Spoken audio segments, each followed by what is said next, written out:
नमस्कार दोस्तों, यह एक एंकर का पावर बोर्ड है, ठीक है। इसे कस्टमर ने यह बोल के लाया रिपेयरिंग कराने कि इसमें जो है सप्लाई ऊपर वाले इस स्विच में बिल्कुल नहीं दे रहा है और यह नीचे वाला स्विच ठीक से काम नहीं करता है, ठीक है।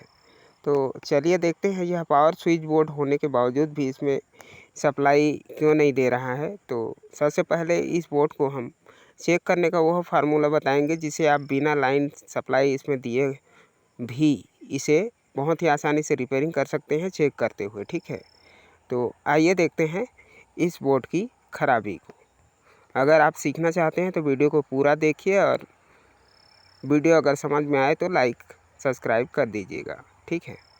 तो देखिए, जैसे कि हम अगर इसे बिना लाइट पे चेक करते हैं तो सबसे पहले कंटिन्यूटी के माध्यम से अगर हमारे पास मीटर है तो, और नहीं है तो उसे भी बताएंगे कि किस टाइप से कर सकते हैं। लेकिन आपके पास अगर मीटर है तो कुछ इस प्रकार से एक एक पॉइंट को चेक कर सकते हैं एक एक सिरे पर, ठीक है, कंटिन्यूटी पॉइंट पे रखते हुए। और यहाँ से बजर देख सकते हैं आ रहा है कि नहीं आ रहा है। तो उसके बाद यहाँ एक पॉइंट पर और दूसरे सिरे से इसका दूसरे पॉइंट पर, ठीक है। यहाँ कंटिन्यूटी या बजर देने चाहिए, ठीक है, दोनों स्थिति में।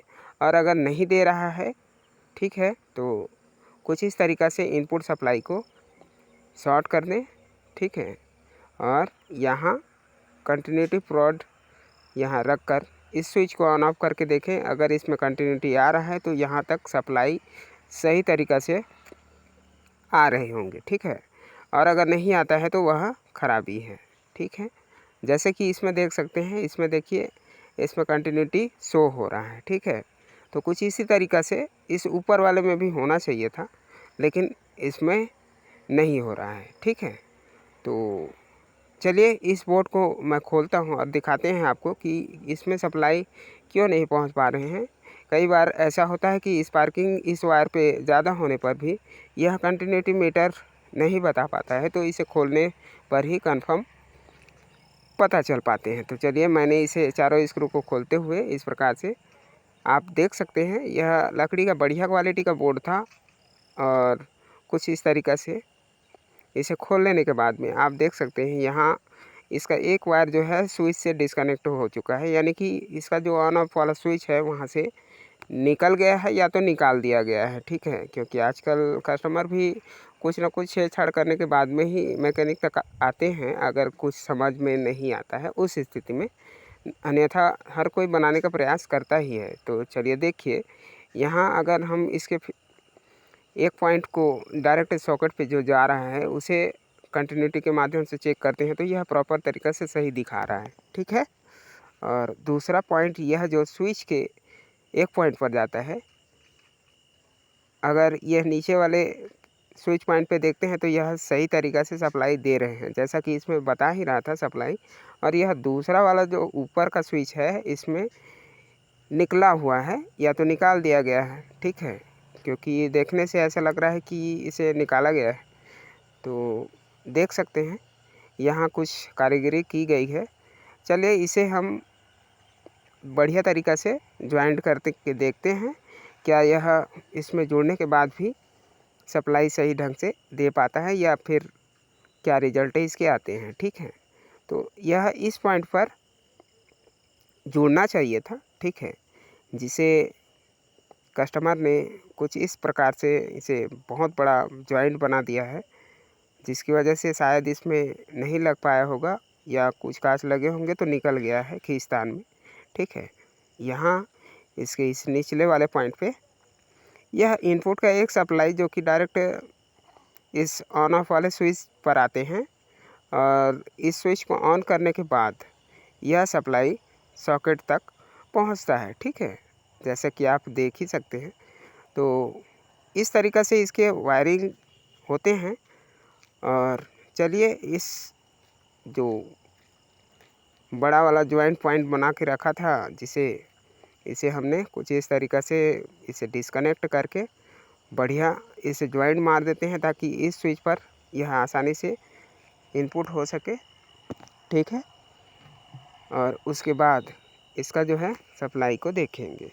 तो देखिए यह कॉपर का वायर अगर इसमें लूज जॉइंट रहे तो इसमें भी काला पड़ जाते हैं, ठीक है। क्योंकि जब भी हम इस टाइप के बोर्ड में हेवी लोड वाला कोई मशीन चीज़ चलाते हैं, जैसे कि इंडक्शन या आयरन या फिर कुछ इस तरीक़ा से जो कि ज़्यादा वोल्टेज लेता है, तो अगर जॉइंट रहे बीच में लूज टाइप से तो वह काला पड़ जाते हैं। और इसका इंडिकेटर जो है यहीं से सप्लाई दिया गया है, लेकिन इस इंडिकेटर में एक भी नट नहीं है, ठीक है। तो ऐसा लगता है कि यह इंडिकेटर ख़राब हो सकता है, लेकिन इसे जोड़ने के बाद में ही पता चलेगा कि यह ख़राब है या सही है, ठीक है।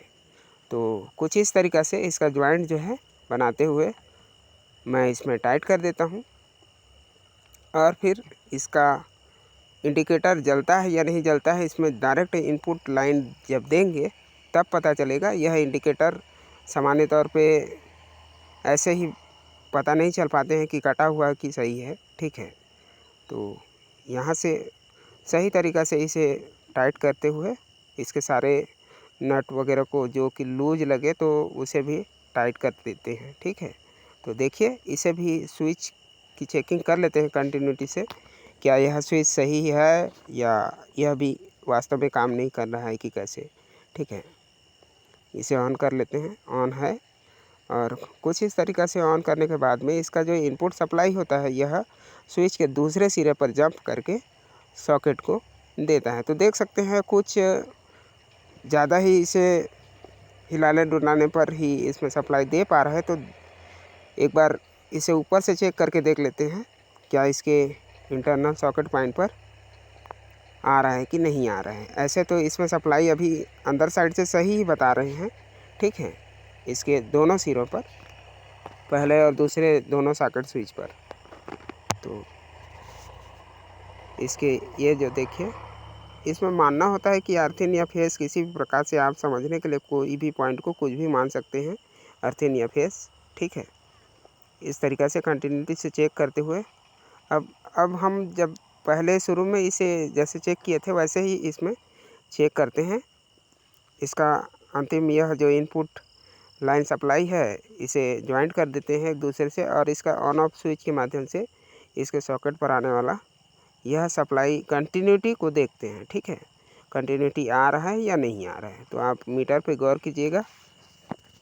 मैं इसे ऑन करता हूँ और अभी भी इसे कुछ ज़्यादा ही खटखट करने पर भी नहीं दे पा रहा है। ऐसा लगता है कि यह जो स्विच है यह काम सही से नहीं कर रहा है। और इसके दूसरे वाले सॉकेट पर और स्विच पर देख सकते हैं यह बहुत ही आसानी से कंटिन्यूटी शो कर रहा है। तो लगता है कि यह ऊपर का जो सॉकेट और स्विच है इसे बदलना ही होगा। तो देख सकते हैं कभी नहीं बताता है, कभी बताने लगता है कुछ इस टाइप से। तो हो सकता है इसके यह जो अंदर साइड है स्पार्किंग कुछ ज़्यादा ही जम गया होगा, इसकी वजह से यह सप्लाई सही ढंग से कंटिन्यूटी भी नहीं दे पा रहा है। हालांकि इसमें हेवी करंट जोड़ने पर बताने लगता है या चलने लगता है कोई पार्ट्स, लेकिन वैसे स्पार्किंग वाले पॉइंट पे चलाना पार्ट्स के लिए मतलब कोई मशीन के लिए भी ठीक नहीं रहता है। तो हम लगाएंगे इसमें यह एक हमारे पास रॉयल का है जिसे क्या बोलते हैं मल्टी या क्लिक रॉयल, बढ़िया क्वालिटी का है, ठीक है। यह 16 एम्पियर का सॉकेट है, मल्टी सॉकेट। हम इसे लगाएंगे और इसका यह स्विच है, ठीक है। यहाँ यह एक सॉकेट और यह स्विच हम इसकी जगह पे इन्हीं दोनों को इंस्टॉल करेंगे, क्योंकि ये टेम्परेरी काम करना हमें भी पसंद नहीं आता। तो इसीलिए कस्टमर का जो शिकायत था उसके आधार पे हम इसे बढ़िया ही बनाकर देने की कोशिश कर रहे हैं, ठीक है। ये देख सकते हैं यह क्लिक रॉयल का ओरिजिनल 16 एम्पियर का सॉकेट है और यह स्विच है, ठीक है। इसे हम इन दोनों को निकाल करके इस जगह पे फिट करेंगे। तो देखने का विषय यह होता है इस टाइप के काम में कि यह सॉकेट यहाँ जो लगा हुआ है इसकी जगह पे सही तरीक़ा से बैठता है या नहीं बैठता है, ठीक है। जैसा कि हमने इसे निकाल दिया है इसके सारे स्क्रूज़ को, अब देखते हैं उस क्लिक वाले सॉकेट को बिठाने का प्रयास करते हैं। जैसा यह देखिए, यह बहुत ही बेहतरीन ढक्कन सिस्टम वाला होता है, फिर भी इसके अंदर स्पार्किंग होने पर यह ख़राब हो जाते हैं। कुछ उसी तरीक़ा से यह स्विच भी इंटरनली स्पार्किंग होने पर यह भी ख़राब हो जाता है। ठीक है, इसके दूसरे पॉइंट तक सप्लाई सही ढंग से नहीं दे पाता। तो चलिए हम इसे साइड में ही रखते हैं और इस क्लिक का जो रॉयल मल्टी सॉकेट है इसे लगाते हैं। ठीक है,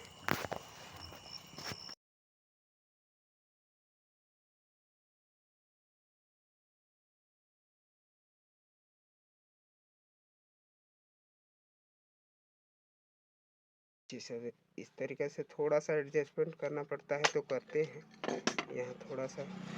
ठीक है, अन्यथा बैठना तो चाहिए,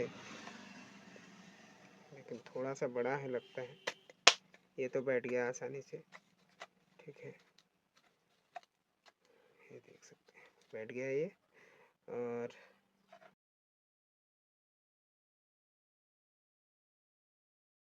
जैसा कि इस सॉकेट को हमने इसमें बिठा दिया है। ठीक है, ये देख प्लास और इस कटर की मदद से इस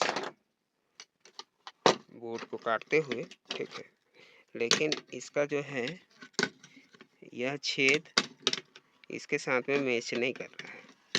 तो यही इस टाइप के स्विच और इस टाइप के स्विच में थोड़ा साइज का अंतर हो जाता है। तो इस वजह से इसे एडजस्टमेंट करने के लिए थोड़ा सा बोर्ड को काटना छाटना पड़ता है। ठीक है, ये छेद जो है अभी इसमें मैच नहीं हो रहे हैं, तो इस छेद को भी हम ड्रिल के माध्यम से बना करके इसे बिठाएंगे। ठीक है, कुछ इस तरीके से। ठीक, तो यहाँ पर यह बहुत ही सही ढंग से बैठ गया है। अब इसका यह जो स्क्रू है इसे भी लगा देते हैं।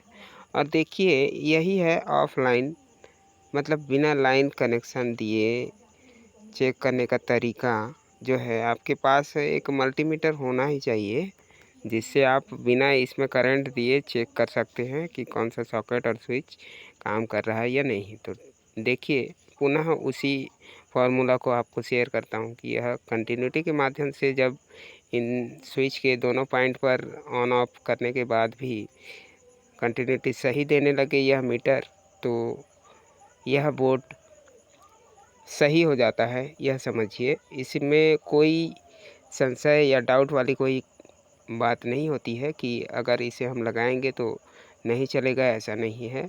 यह एक नंबर इसमें चलेगा। और एक बात समझ लीजिए, इसका यह इनपुट पॉइंट को शॉर्ट करने के बाद में कंटिन्यूटी इस पॉइंट पर रख करके इसके ऑन ऑफ स्विच को कुछ इस प्रकार से ऑन ऑफ करने पर शो होना चाहिए। तो यह पूरी तरीक़ा से 100% ओके हो चुका है, यह मानना होता है। ठीक है, तो चलिए इसमें सप्लाई भी आपको करंट चेक करा देते हैं। आपने इस वीडियो को पूरा देखा, अगर आपको कुछ जानने सीखने को मिला होगा तो वीडियो को एक लाइक ज़रूर कीजिएगा। धन्यवाद आपको।